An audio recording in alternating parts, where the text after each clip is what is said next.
은혜 받을 하나님의 말씀은 시편 33편 1절에서 22절까지 말씀입니다. 시편 33편 1절에서 끝절까지 말씀 찾으셨으면 교독합니다. 제가 먼저 읽습니다. 너의 의인들아 여호와를 즐거워하라. 찬송은 정직한 자의 마땅히 할 바로다. 수금으로 여호와께 감사하고 열줄 비파로 찬송할지어다. 새 노래로 그를 노래하면 즐거운 소리로 공교히 연주할지어다. 여호와의 말씀은 정직하며 그 행사는 다 진실하시도다. 저는 정의와 공의를 사랑하시며 세상에 여호와의 인자심이 충만하도다.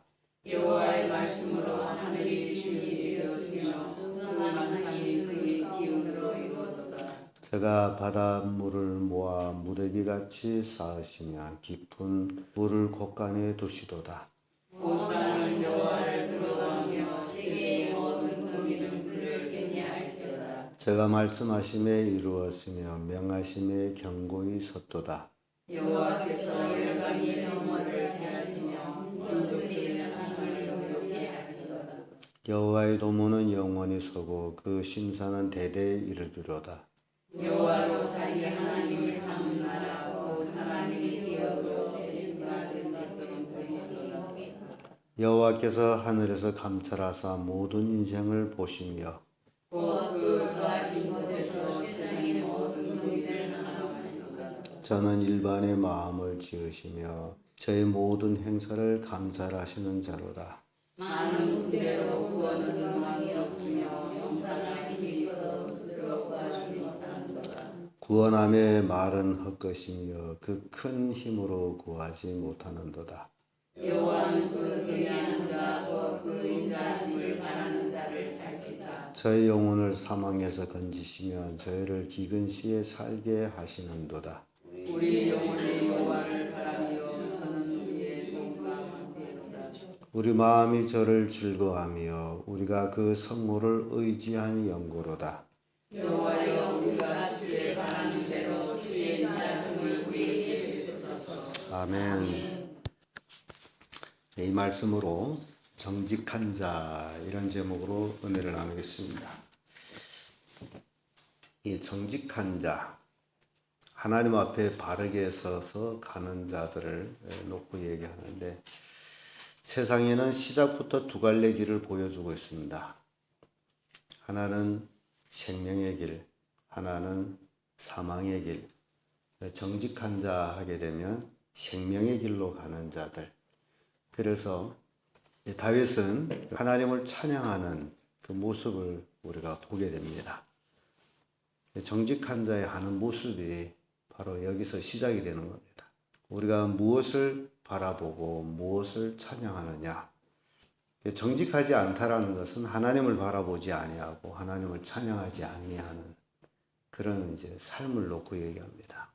그래서 오늘 우리는 정직한 자의 그 모습들을 한번 살펴보면서 우리가 이 땅에 살아가는 동안에 나는 어느 만큼 정직하게 살고 있는가 살펴보도록 합니다. 그 첫째가 바로 하나님을 찬양한다. 1절에서 3절의 말씀인데 1절의 말씀 보면 너의 의인들아 여호와를 즐거이 즐거워하라 찬송하라 이런 말씀이 나오죠. 여호와를 즐거워하라 찬송은 정직한 자의 마땅히 할 바로다. 찬송은 정직한 자의 마땅히 할 바로다. 오늘날 그리스도인들이 하나님 앞에서 정말 의로운 자라면 정직한 자들이 되는데 그러면 하나님을 찬송하는 자들이 되어야 된다. 그래서 수금으로 여호와께 감사하고 열줄 비파로 찬송할지어다. 악기를 동원해서 하나님을 찬양하는 모습을 보고 3절에 와서는 새 노래로 그를 노래하면 즐거운 소리로 공교히 연주할지어다. 새로운 찬송들이 늘 이제 만들어져 나오고 있습니다. 새 노래로. 그러나 이것은 하나님 앞에 섰을 때에 천국에서도 새 노래를 부르게 됨을 이제 보여주고 있습니다. 그래서 시편 32편 11절에도 너의 의인들아 여호와를 기뻐하면 즐거워할지어다. 마음이 정직한 너희들은 다 즐거이 외칠지어다. 이렇게 이제 말씀합니다. 그래서 정직한 자만이 하나님 앞에서 즐거워하고 하나님을 찬양한다라는 것을 이제 보여주고 있습니다. 두 번째로 하나님을 경외합니다. 이제 4절에서 11절까지의 말씀인데 4절의 말씀 보면 여호와의 말씀은 정직하며 그 행사는 다 신실하도다. 저는 정의와 공의를 사랑하시며 세상에 여호와의 인자하심이 충만하도다. 하나님을 경외해야 될 것은 하나님의 영광이 세상에 충만하고 또 7절의 말씀 보면 저가 바닷물을 모아 무더기같이 쌓으시며 깊은 물을 곳간에 두시도다.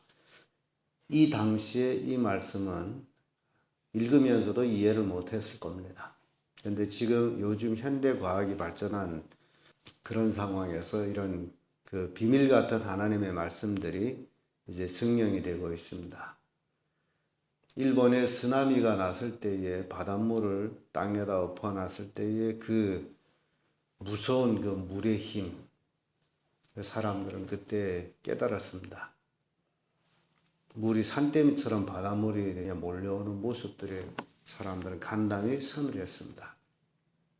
또한 올해 우리 남방에서는 홍수가 많이 이제 났습니다. 홍수 피해가 기가 막힐 정도로 우리는 그 남방에 일어난 홍수를 우리는 실제적으로 경험하지 못했기 때문에 잘 실감 못합니다만은 여러분들이 도시의 1층이 물에 다 잠겨버렸다라고 생각할 때 그 물이 몰려왔던 그 힘, 그걸 보면 얼마나 간단히 서늘할 정도겠냐라는 것을 살펴보게 됩니다.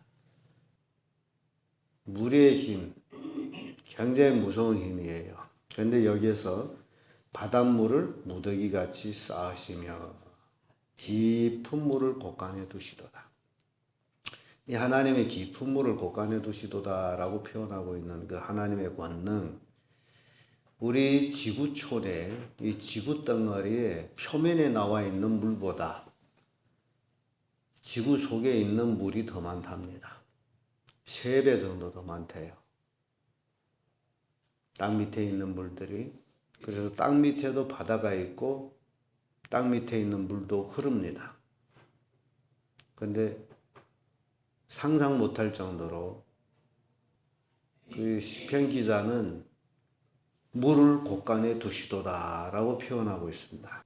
이렇게 온 땅이 여호와를 두려워하며 세계 모든 거민은 그를 경외할지어다라고 이런 하나님이기 때문에 정직한 자는 그 하나님의 권능 알고 있기 때문에 하나님을 경외하게 되어 있습니다.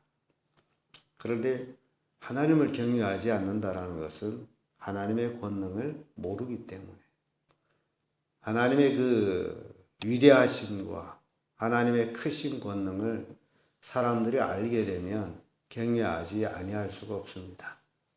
그런데 그런 하나님을 모르기 때문에 예수 믿는다면서도 하나님을 경외하지를 않습니다. 그 원인은 모르기 때문이에요. 시편 11편 7절에 여호와는 의로우사 의로운 일을 좋아하시나니 정직자는 그 얼굴을 보리로다. 그래서 결국 하나님의 얼굴을 보는 자는 정직한 자들이 하나님을 경외함으로 그 얼굴을 보게 되어 있습니다. 끝으로 정직한 자는 하나님의 구원하심을 받습니다. 12절에서 22절까지 말씀인데요. 12절의 말씀 보면 여호와로 자기 하나님을 삼은 나라 곧 하나님의 기업으로 빼심받은 백성은 복이 있도다. 우리는 살아가면서 내 힘으로 살아야 된다라는 그런 개념을 가지고 있습니다. 그래서 열심히 일하고 열심히 돈을 법니다. 모든 사람이 그렇게 생각합니다. 그런데 성경은 여호와로 자기 백성을 삼은 나라 곧 하나님의 기업으로 빼신 바 된 백성은 복이 있도다. 그래서 실제적으로 하나님을 믿는 백성이 복이 있다. 열심히 일해서 벌어먹는 사람하고 하나님을 경외하는 사람의 차이를 여기서 보여주고 있습니다. 16절에 보면 많은 군대로 구원 얻은 왕이 없으며 용사가 힘이 커도 스스로 구원하지 못하는도다. 지금 솔로몬이 왕으로 올라올 때 하나님께서 군대를 많이 두지 말라라고 얘기합니다.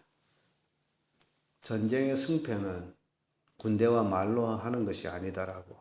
근데 여기서도 많은 군대로 구원 얻은 왕이 없다. 군대가 많대서 구원 얻는 게 아니라는 거예요. 많은 군대로 구원 얻은 왕이 없으며 용사가 힘이 커도 스스로 구원하지 못하도다. 용사가 자기가 아무리 용맹할지라도 스스로 구원하지 못한다. 이런 모습 보면서 다윗이 골리앗과의 싸움에서 우리가 볼 수 있는 것은 골리앗은 힘장수 키가 9척이고 대단한 장수예요. 다윗은 거기에 비하면 어린애에 물론 그때도 어린애지만은 계란과 바위 치기라고 생각하면 되겠죠. 그렇게 근본 대상이 되지를 않습니다. 그럼에도 불구하고 다윗은 골리앗을 죽였어요. 그래서 용사가 힘이 커도 스스로 구원하지 못한다 하는 말씀이 증명이 됩니다. 살고 죽는 문제는 하나님이 하시는 것이다. 군대가 많다 해서 용사가 힘이 크다 해서 구원하는 것이 아니다. 그래서 17절에 구원하면은 말은 헛것이며 그 큰 힘으로 구하지 못하는도다. 여기서 말, 병거 얘기하겠죠. 지금 말로 하면 현대무기. 이런 것으로 구원을 얻을 수 없다. 그런 의미에서 볼 때에 지금 북한은 핵실험까지 해가지고 세계적으로 이제 수소탄까지 보유한 나라가 됐습니다. 그래서 굉장히 막강한 힘을 가지고 있어요. 그럼에도 불구하고 북한은 지금 세계에 위협적인 것이다 해가지고 많은 나라에서 힘을 합해서 북한을 제재하기도 합니다.